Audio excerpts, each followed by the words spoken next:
I assume we'll be getting on shortly, and the fellas in shul eventually at some point. So starting with our learning sponsors, okay?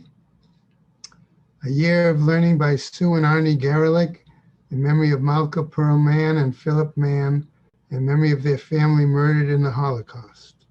Harav Tzvi Hirsch ben Shlomo Yaakov, Sarah bat Ephraim, Yisrael David ben Harav Tzvi Hirsch, Ephraim ben Harav Tzvi Hirsch, Adia bat Harav Tzvi Hirsch, Miriam bat Harav Tzvi Hirsch, Pesel bat Harav Tzvi Hirsch, Shalom ben Harav Tzvi Hirsch, Shlomo Yaakov ben Harav Tzvi Hirsch, Shmuel ben Harav Tzvi Hirsch.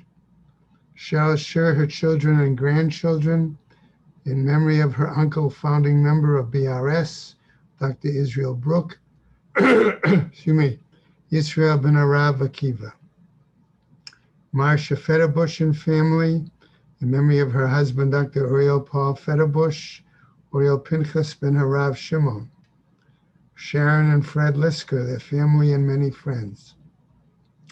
In memory of her dear mom, Harriet Friedman Edelbas Yaakov, Leslie and Gail Kaplan, in memory of their parents, Harry and Marjorie Siddell and Irving and Pearl Kaplan. Friends of Avi Gidler, Avrameir ben Shimon, and Martha Gidler Charna Bas Yeshaya. Friends of Toby Paris, Sarah Tova Bat Yisrael Dov. Friends of Malka Levi, Malka Bat Yosef. Friends of Joe Wolf, Yosef ben Chaim. The many friends of Dr. Marvin Blush, Moshe Shalom ben Yitzchak Halevi. Month of Learning by Haran and Mel Haller, in memory of her father, Yosef Eliezer ben Tzvi Hirsch. By B. Pizer, in memory of her father, Yitzchar Dov ben Shmuel. By Mordechai and Miriam Burr, in memory of his mother, Manya Bas Harav Shimon Halevi. Stanley Presser, in memory of his wife, Chayalea Bat Ze'ev HaKohen. A Week of Learning by Bonnie Galb Jackson, in memory of her father, Mordechai Yoel ben Binyamin, and by Judy and Michael Poretsky, in memory of her mother, Razel Bas Yehuda Leib. And that is it. May the Shemas have an Aliyah, Crank Rafia, Vati Asher Shema Tliyah, and L'chol B'nai Yisrael, a good Geben Shkia. Okay?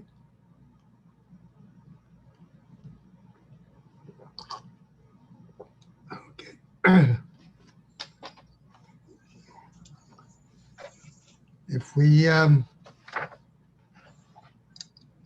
start on the top of Kuf Bet, Amud Aleph, right? A new parak, a new Mishnah. Now, the question that we'll start with is, why does this Mishnah and why does this parak, which talks about the offerings, korbanot in general, why does it come here? If ordinarily we would have assumed that it should have, the Masechet should have only dealt with Yom Kippur, then we should have gone on after the sequestering of the Kohen Gadol, right? After that 7-day period, should have gone then into immediately the discussion of, the discussion of Yom Kippur itself. So we might suggest that since certain aspects of the Yom Kippur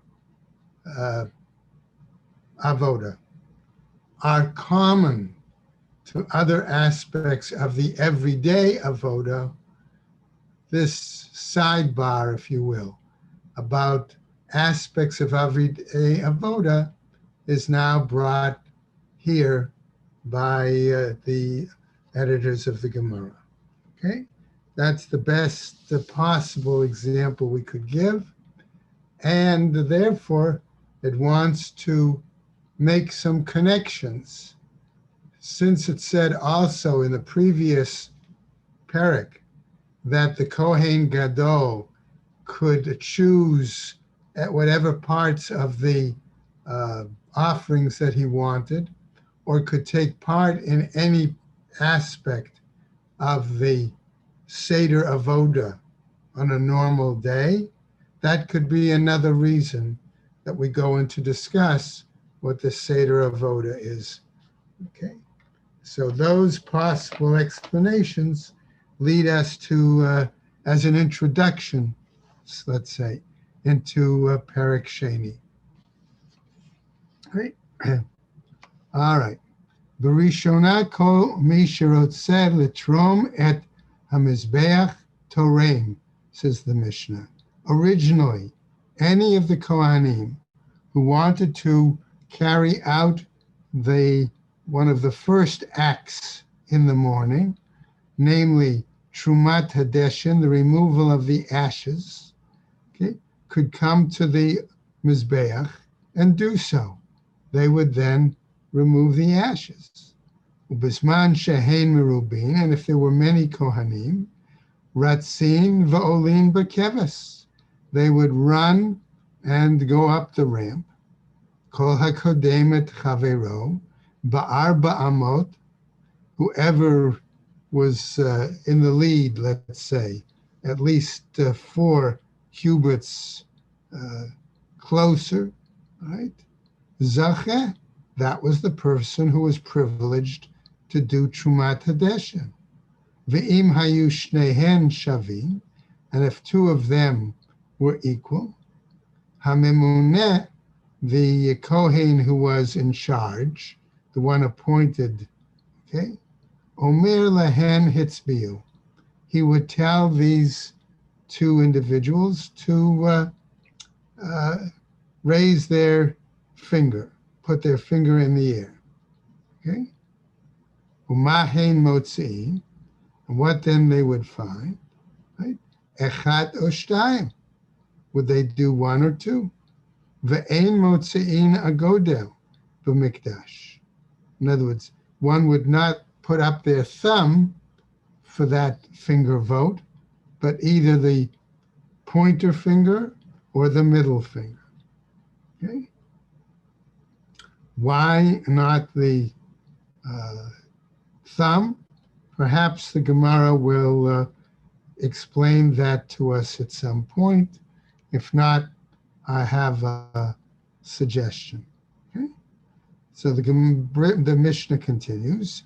Ma'aseh shahayu shnehem shavim. There was an incident when the 2 of them arrived, okay, on the top. V'ratzin va'olin. Okay, that they ran and they went up the keves, the ramp. V'dachaf echad mehen et chavero, and one pushed his colleague. V'nafal v'nishbara raglo, and he fell off the keves, off the ramp, and broke his leg.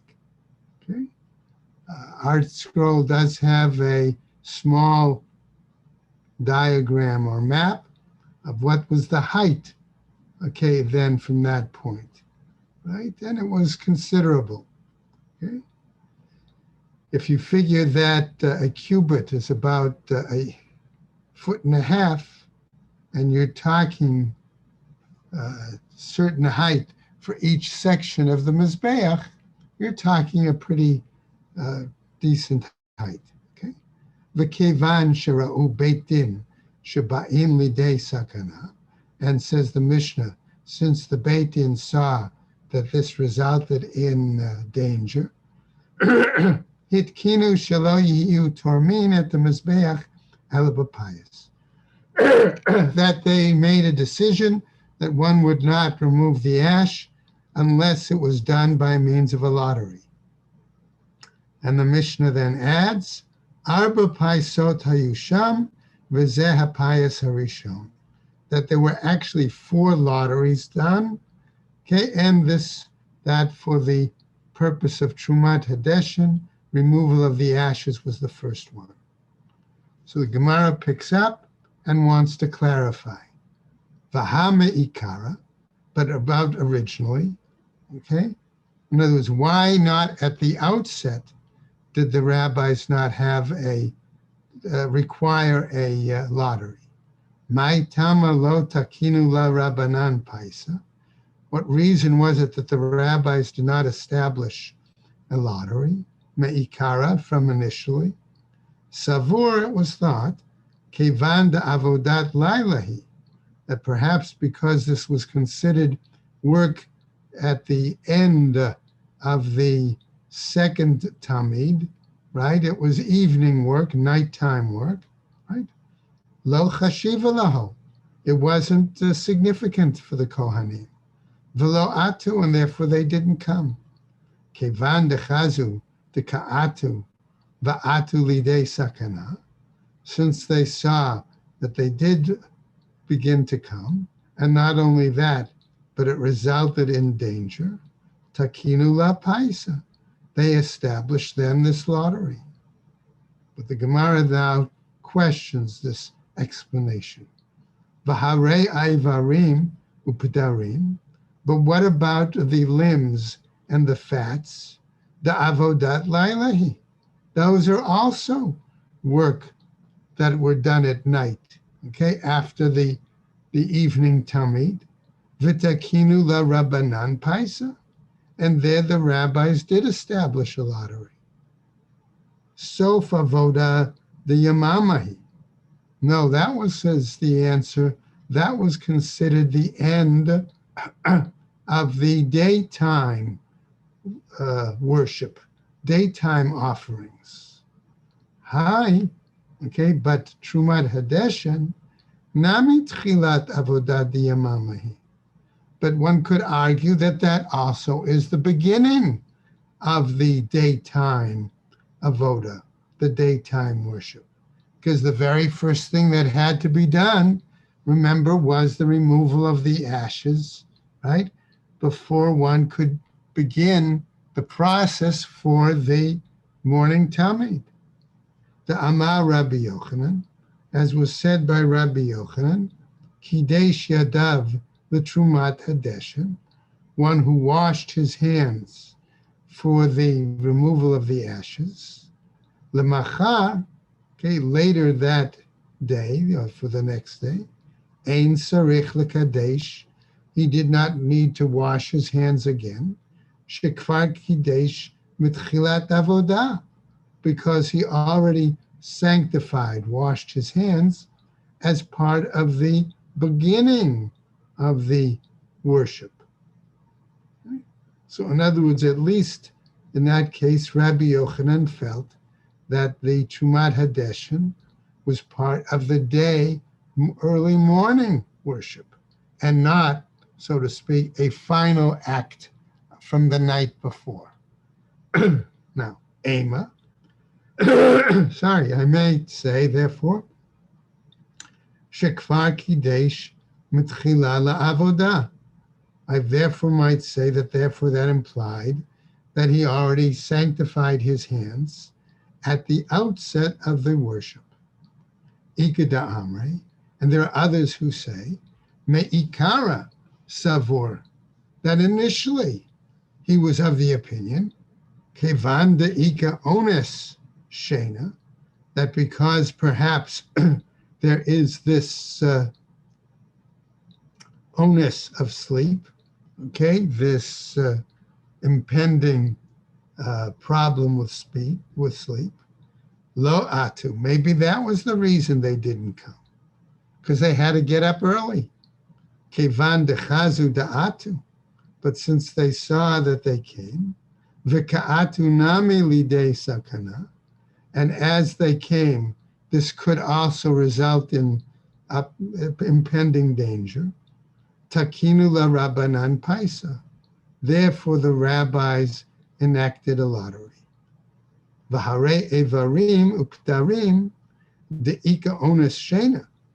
But what about the fact that with regards to the limbs and the fats, here too we might be arguing about the onus, about the delay or the inability to do so because of sleep. V'takinu la Rabbanan Paisa. But there, nevertheless, the rabbis did establish a lottery. Shani migna memeke, answers the Gemara. There's a difference between going to sleep, okay, and rising from sleep. Okay? Namely, that it's harder to get up early in the morning to do something than to stay up later at night, okay, and do the same activity. So the Gemara says, V'tekanta, lahach gisahave, and so they made an enactment because of this kind of this in this kind of case. Tekanta lahai gisahave. Okay, we say that they did an enactment in this case. Titania, as was taught in the Braita, Mi shezacha b'trumat hadeshen, one who merited doing the removal of the ash. Yizkeh will include here, or zacha, b'sidur maracha u'b'shnei gezirei eitzim. That one also merited the arrangement of the wood pile, as well as the putting on of the two major logs that were part of the ma'aracha. So in other words, he got to do more if he took on the job of the Trumat Hadeshen. Okay. Interesting enough that no one raises the question that because it was a job that required wearing garments. Remember, they wore white linen garments, and such a job verschmutzed them, so to speak. Got them all dirty. No one raised that question as a reason that they were not prepared to do it. Okay? So now, Amar Rav Ashi. Rav Ashi tells us as follows, Shtei takanot. There were really two enactments here.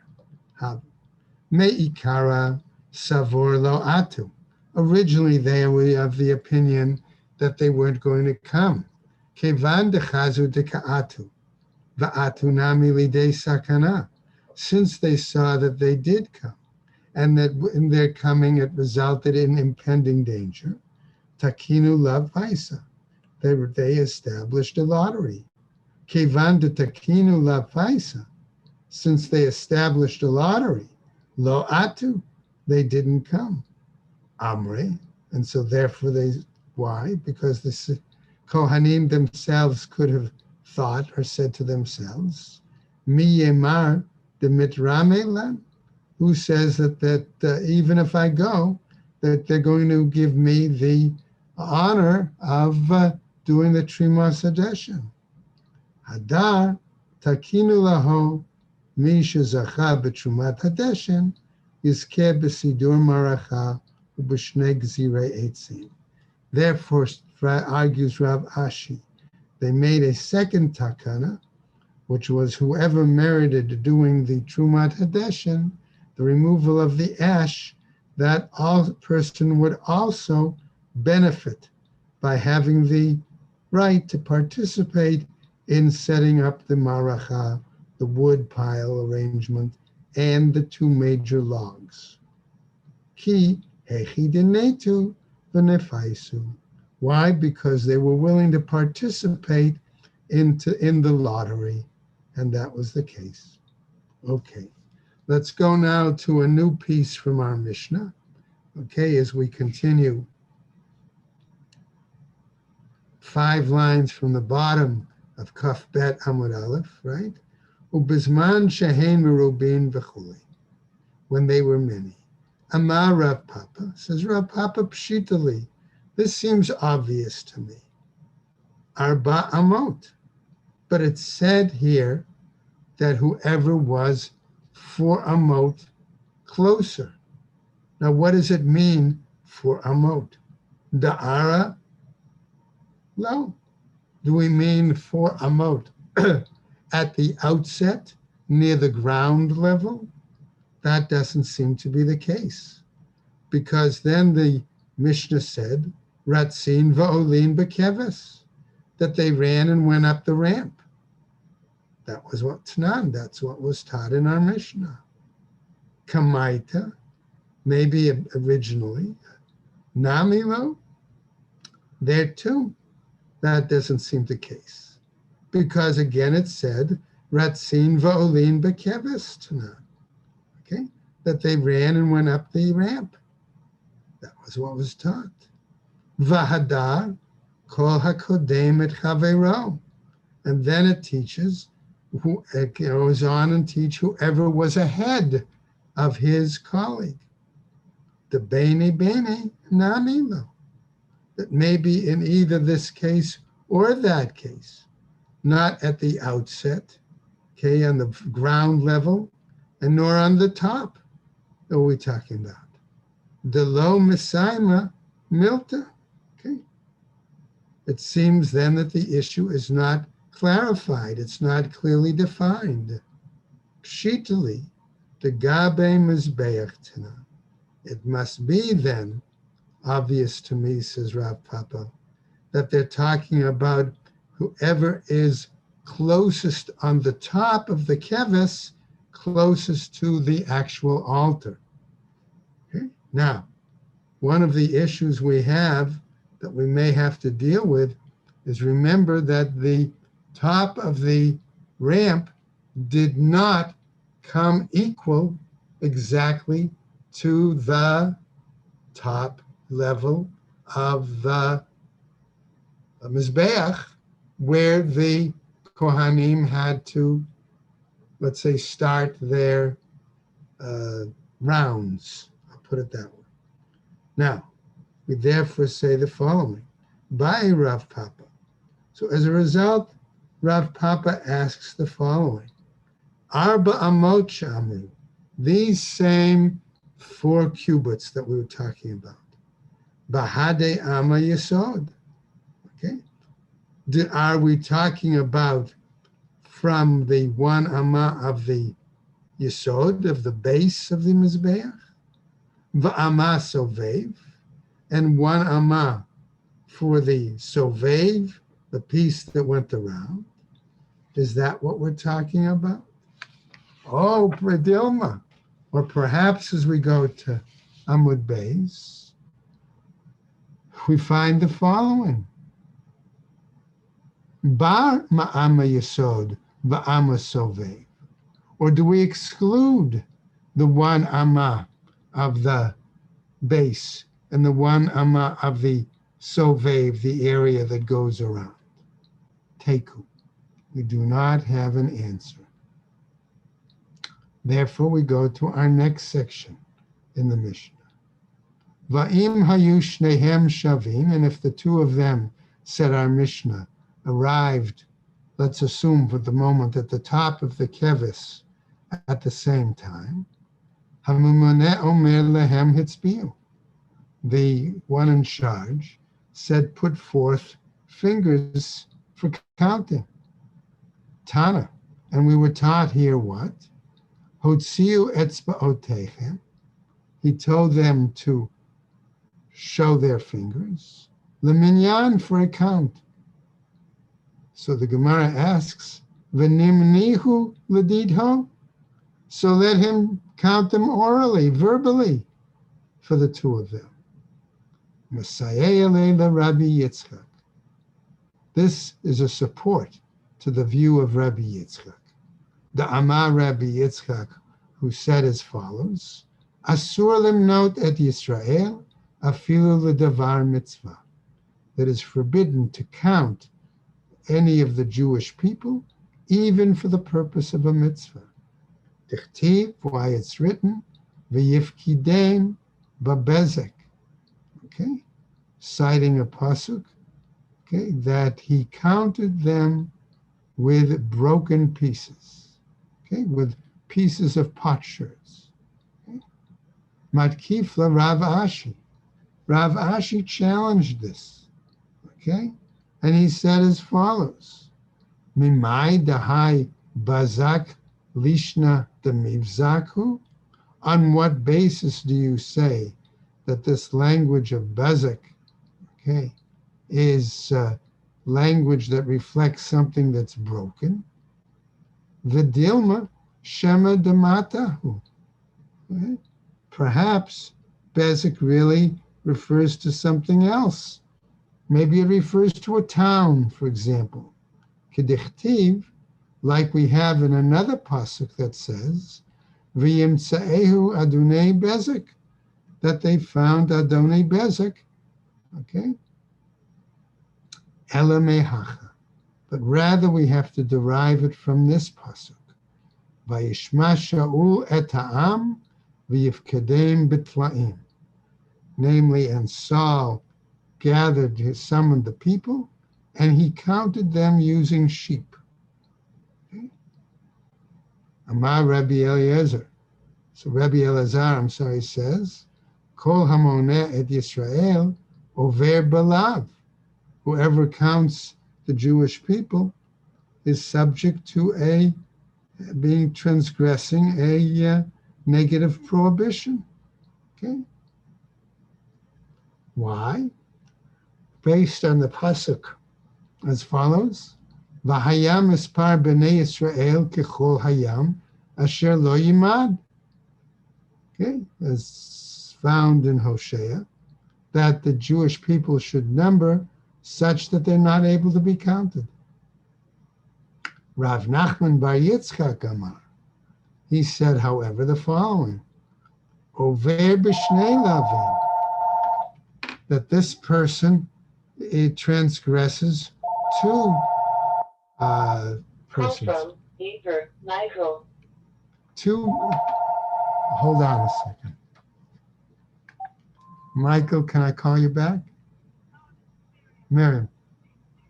Yeah, she's not home, dear. Okay? Right. Yeah, okay. Bye. Okay, sorry about that. Okay. Rav Nachman said he transgresses two different lavim, two different prohibitions. Why? Shenema, one, lo yimad v'lo yisafer. It says that they shouldn't measure and shouldn't count. Now, Amar Rabbi Shmuel bar Nachmani says as follows: Rabbi Yonatan Rami. Rabbi Yonatan had a challenge to this. On the one hand, Ketiva pasuk says, "V'hayam mispar b'nei Yisrael kechol hayam," that the Jewish people's number will be such that it will be like the sands of the sea. Uktiv, and it's also written, Asher lo yimad v'lo yisaper. It says that they should not be measured and not be counted. Right? Lo kasha. Okay? Maybe we can say that that's not problematic. Kan bizman she Yisrael osin ritzono shel makom. In one case, it's a situation where the Jewish people, right, observe and fulfill the will of Hashem. Kan bizman she'eno sin ritzono shel makom. In another situation where they do not fulfill the will of Hashem. Okay. Now, Rebbe Amar. Rebbe suggests the following: Mishum Abba Yossi ben Dustai. In the name of Abba Yossi ben Dustai, perhaps again, lo kasha. It may not be difficult or problematic. Kan biyadei Adam, kan biyadei Shemayim. In one case, we're talking a census by a human being, an administrator, okay? Another, we're talking about, right, a situation of one that's being counted by heaven. Now, Amar Rav Nehalai Bar Idi, another sage, Amar Shmuel, in the name of Shmuel. Kevan shednit mana Adam Parnas al Hatzibur mit Asher. Okay. Since we're talking about how people might do a census, and one that might be an authority over the community would be so inclined to do so. Okay. He's suggesting that the person who becomes appointed an authority in the community, a parnas, ultimately becomes rich. Now, on what basis might he say that? Mi'ikara kativ. Originally it was written, Vayafki Deim Babezek. Okay? That when referred to Shmuel okay, and Shaul, right? And that Shaul did a census, that he counted them by using pieces of potsherds. Ulevasov kativ. But afterwards it was written, V'yifkidein betlaim, that he counted them using sheep. In other words, again, the implication is, whose sheep did he use? V'hilema, v'dilma mididhu. Perhaps you think he became rich because he used his own sheep. Maybe he used their sheep. Okay. Imkain, if that's the case, mai rivuta de milta. So what is the great thing that we're talking about here? Okay. What is the issue? So the Gemara now tells us that we're going to go into a sidebar, a side discussion on this incident with regards to Shaul. There, the pasuk said, "Vayerev benachal," okay, that they argued in the nachal, in the valley. Okay, Amar Rabmani, explained Rabmani, al iske nachal. They argued about the aspects, certain things that were supposed to go on in the valley. Okay, namely, b'sha'ah she'amar lo HaKadosh Baruch Hu l'Shaul. At the time that the Holy One said to Saul, Lech v'hikita et Amalek, go and strike down the Amalekite nation. Amar, Shaul responded, Uma nefesh achat amra Torah, hava egla arufa. Whereas the Torah says, if an individual is struck down, okay, that one must perform the ceremony of egla arufa, kol hanefashot halalu alachat kama v'chama, for all of these souls, all of these individuals, how much more so?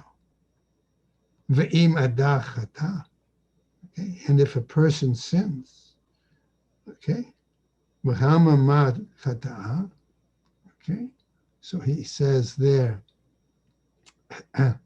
right in that section, what sin has the cattle committed? Ve'im gedolim chatu, and if the adults sinned, ketanim machatu, the minors, the children, okay, the little ones, what did they sin? Yatzat bat kol va'amralo, a divine voice came forth and said to him, Al tehi tzadik harbe, do not be overly righteous. Now, furthermore, in discussing the same scenario and further aspects, Ubisha'a she'amru lo Shaul l'doeg, namely at another time, when Saul said to Doeg, the Edomite, right? Suv ata upagaba kohanim, when it came to the city of Nob, and he told Doeg, go and strike down all these kohanim, because he believed that they had helped David, right? Yatsa bat kol va'amralo. Again, a divine voice came forth and said to him, Al tirsha habai, don't be overly wicked. Now, we go to a further aspect. Amar Rav Huna, this is Rav Huna, Kama lo chale velo margish gavra demare siha. How little it seems, he says, that the master, that Hashem does not support such an individual. In other words, why didn't Hashem give more support to Shaul at this time, let's say, as opposed to the support that he gave to David, right? Shaul be'achat va'al talo.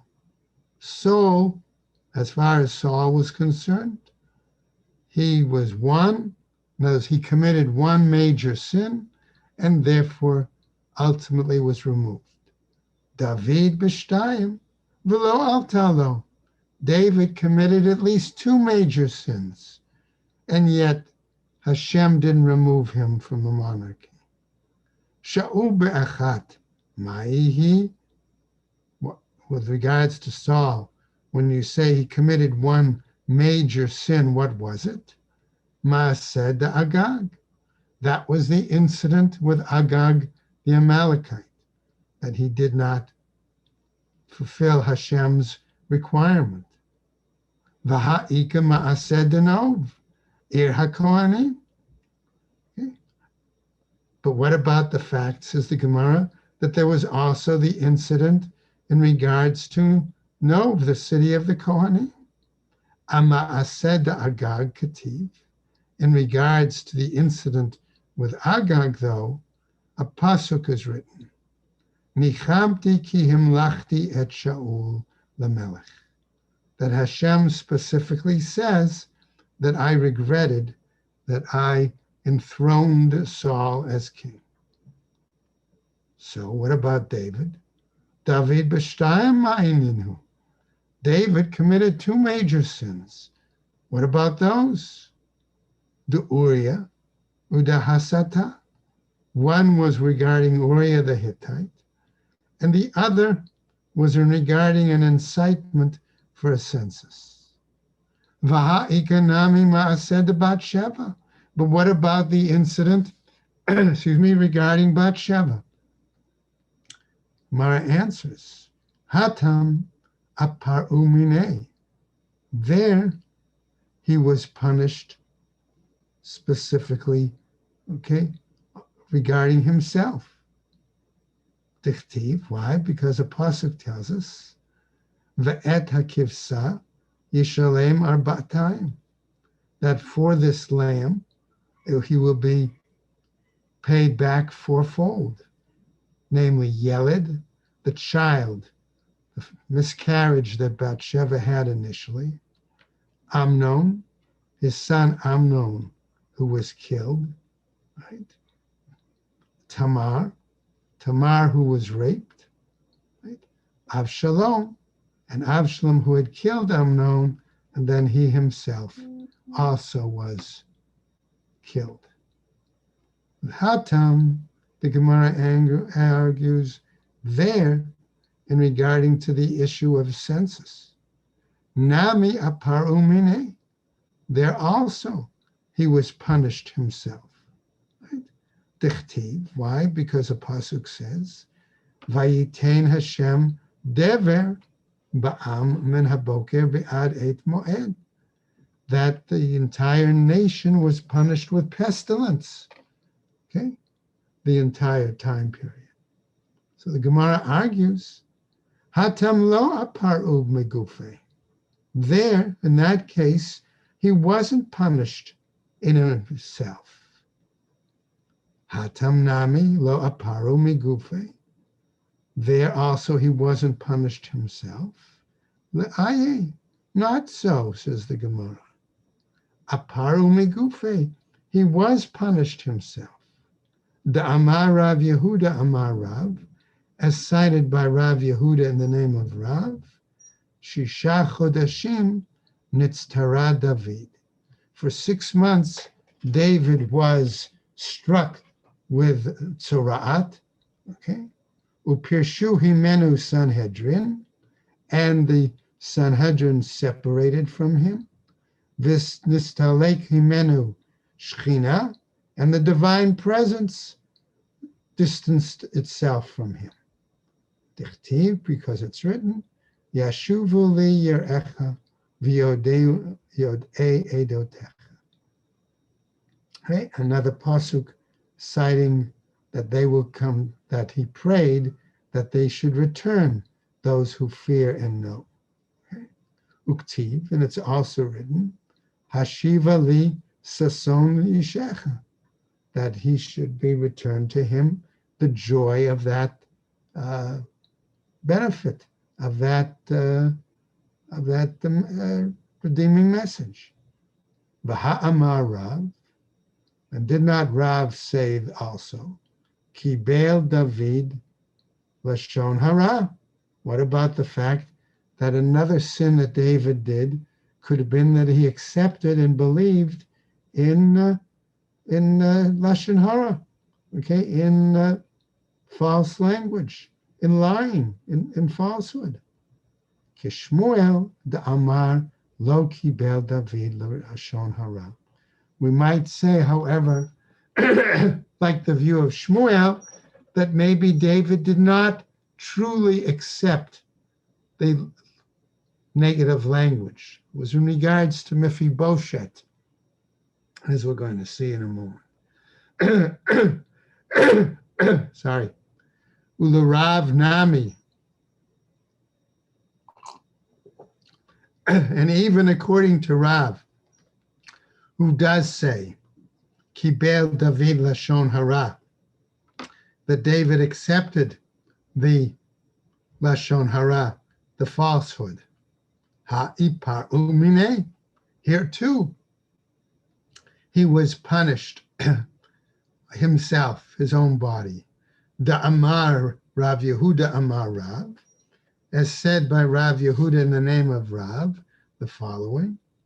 B'sha'ah she'amar lo David leMephibosheth, at the time that David said to Mephibosheth, Amarti ata v'tziva tilchalku et hasadeh, at the time that he told Mephibosheth that the lands of King Saul would be divided between Siva and Mephibosheth. Yatz'a batko, a divine voice went forth. V'amralo, and said to him, Rechavam v'Yeravam yechalku et hamalchut, that the end result will also be a splitting of your portion, namely, Rehoboam and Yeravam will split the kingship. Ultimately, that was what resulted in separation of the entire kingdom between the two. Now, Ben Shana Shaul b'Malcho. We're still coming back now to that section that talked about Saul, and we try to explain another piece in another sidebar. Okay? It says Saul was 1 year as king. What does it mean? He couldn't have become king at the age of 1. Amar Rav Huna, Ki ben shana, shelo ta'am chet. He was as if like he was a 1-year-old. In other words, like a young child who never had any inclination, any aspect of sinfulness associated with him. However, Matkifla Rav Nachman Bar Yitzchak. Rav Nachman Bar Yitzchak challenged this explanation and said, Ve'ema keben shana shemalochacha batit ubetzoah. If that's the case, I might say that when he became a 1-year-old as king, it was like he was filthy with all sorts of excrement and all. In other words, that like a small child could get himself filthy and dirty all the time. Therefore, achvihu le Rav Nachman siyuta b'chalma. As a result of casting such aspersions on King Saul, there appeared to Rav Nachman what I'm going to call a frightful dream. He had a nightmare.